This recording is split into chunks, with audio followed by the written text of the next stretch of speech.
Assalamualaikum warahmatullahi wabarakatuh. Halo teman-teman, selamat siang. Semoga kalian sehat selalu ya, agar bisa melaksanakan hari-harinya dengan penuh luar biasa. Baik teman-teman, di sini saya akan menjelaskan atau mempresentasikan materi saya yang berjudul irigasi dan bangunan air, yang diampu oleh dosen pembimbing yaitu Nasyiin Fakih STMT. Sebelum lanjut ke pembahasan teman-teman, perkenalkan nama saya Muhammad Nur Hidayat dari Prodi Teknik Sipil Angkatan 2021 dengan NIM 2021-1438.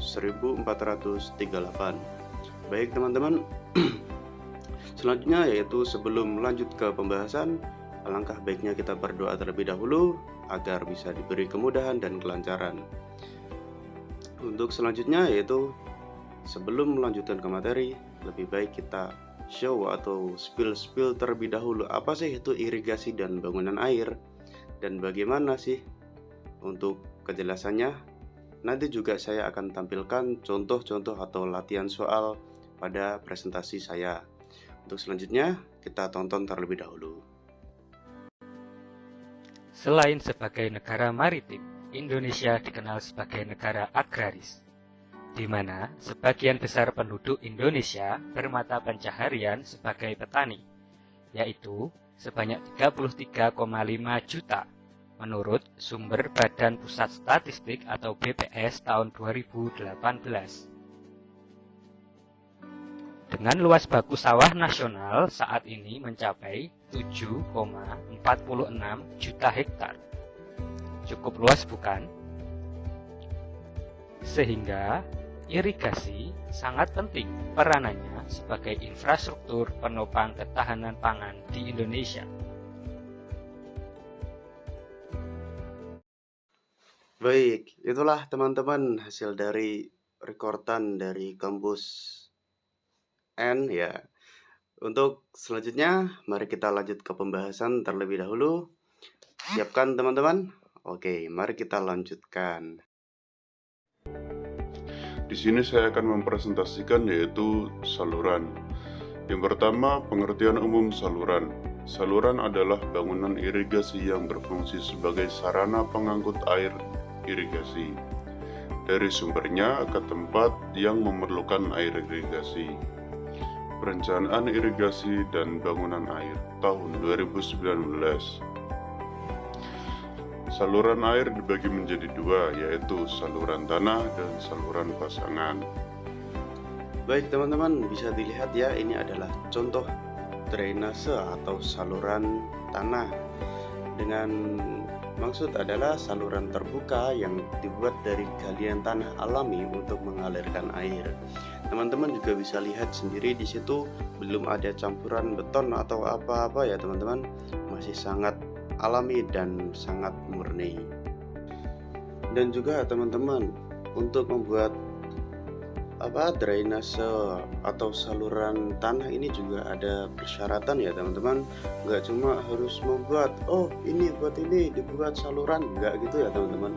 Itu tuh ada persyaratan umum yang sudah diajukan oleh pemerintah, yaitu untuk persyaratan ukuran dan kapasitas. Saluran harus berukuran cukup besar untuk menampung semua air permukaan secara efektif. Yang kedua ada kemiringan. Kemiringan dasar saluran harus dirancang untuk aliran yang lancar menggunakan gravitasi dengan kecepatan aliran yang optimal, tidak terlalu cepat dan bisa merusak. Baik, untuk persyaratan ketiga tuh ada yang namanya resapan. Resapan itu apa sih? Resapan adalah saluran harus dibuat dari material yang tidak mudah menyerap air, agar air tidak terjadi kontaminasi atau erosi. Jadi resapan juga sangat penting ya teman-teman untuk dalam pembuatan saluran. Meskipun ini saluran tanah, tapi juga harus diperhatikan resapannya tuh gimana, biar nantinya sewaktu sudah jadi itu bisa berjalan atau mengalir dengan lancar ya teman-teman. Terus untuk selanjutnya ada yang namanya pemeliharaan. Saluran harus mudah diakses untuk pembersihan dan perbaikan secara berkala.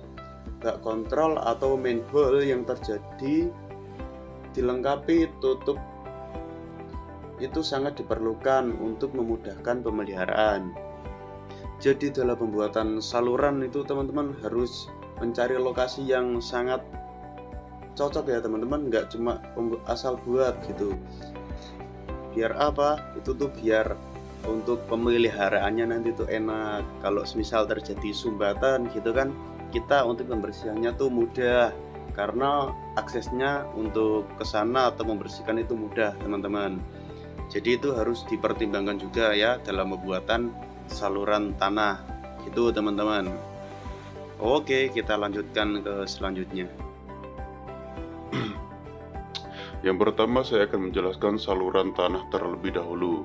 Di situ tertera sebuah gambar dengan keterangan yaitu B, yaitu adalah lebar dasar saluran, H adalah kedalaman saluran, F tinggi jagaan, D lebar tanggul, 1/M adalah kemiringan tebing saluran.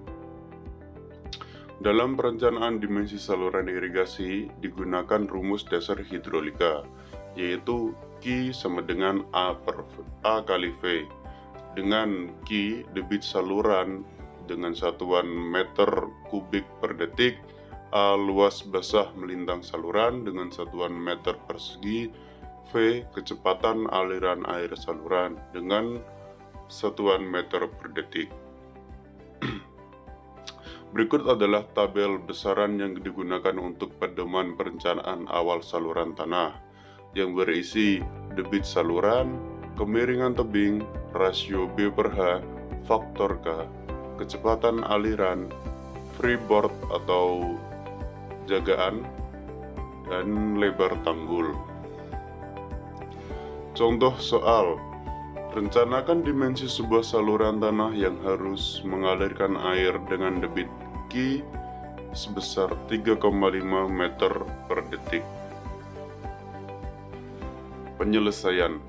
Dari tabel 1 dapat dilihat bahwa untuk debit Q sama dengan 3,5 meter kubik per detik, yaitu kemiringan tebing saluran didapatkan 1:1,5, rasio B per H 2/3 sampai 3, yang kemudian diambil B per H-nya yaitu 3, kemudian ada faktor K yaitu 40, kecepatan aliran atau V 0,60 sampai 0,65, yang kemudian diambil V adalah 0,60 meter per detik. Tinggi jagaan yaitu 0,60 meter dengan lebar tanggul 1,5 meter. Kemudian dimasukkan ke dalam rumus Q sama dengan A kali V, maka 3,5 meter kubik per detik sama dengan A kali 0,60 meter per detik. Sehingga A sama dengan 3,5 per 0,60 meter persegi sama dengan 5,83 meter persegi. Untuk rasio B per H yaitu 3,0 dan kemiringan tebing 1:1,5.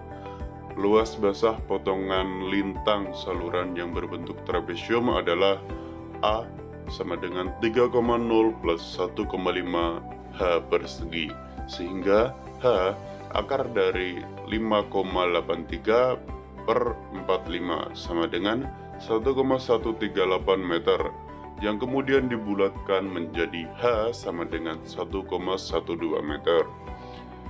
B 3,0 H sama dengan 3,0 kali 1,12 meter per sama dengan 3,36 meter. Kemudian ada A yaitu 4,5 kali H persegi sama dengan 4,5 kali 1,12 meter kuadrat meter persegi sama dengan 5,64 meter persegi. V yaitu Q per A sama dengan 3,5 per 5,64 meter per detik sama dengan 0,620 meter per detik. O B plus 3H akar 1 kuadrat plus 1,5 kuadrat sama dengan 3,36 meter plus 3 kali 1,12 meter kali 1,80 sama dengan 9,408 meter, atau kemudian dibulatkan menjadi 9,41 meter.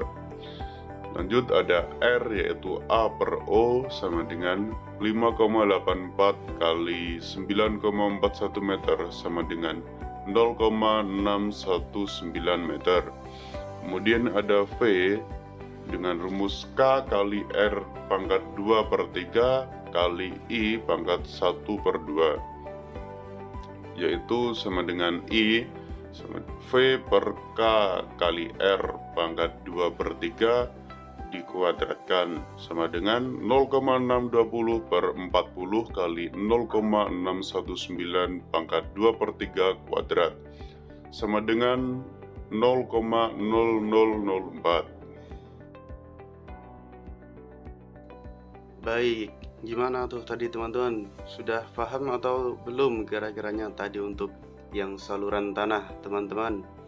Untuk selanjutnya yaitu ada saluran pasangan. Sebelum lanjut ke saluran pasangan, aku mau tanya nih sama teman-teman, kira-kira ada yang masih dibingungkan nggak sih tentang saluran tanah tersebut? Kan sudah dikasih contoh soal juga tuh sama pematerinya. Nah, kira-kira ada nggak yang masih dibingungkan gitu? Barangkali ada kan? Silahkan teman-teman cari tahu lebih lanjut apa itu sih saluran tanah gitu. Baik teman-teman, karena videonya sudah terlalu panjang ya, kita cukupkan dulu, nanti kita lanjut ke part 2 ya teman-teman ya. Oke, sekian, terima kasih.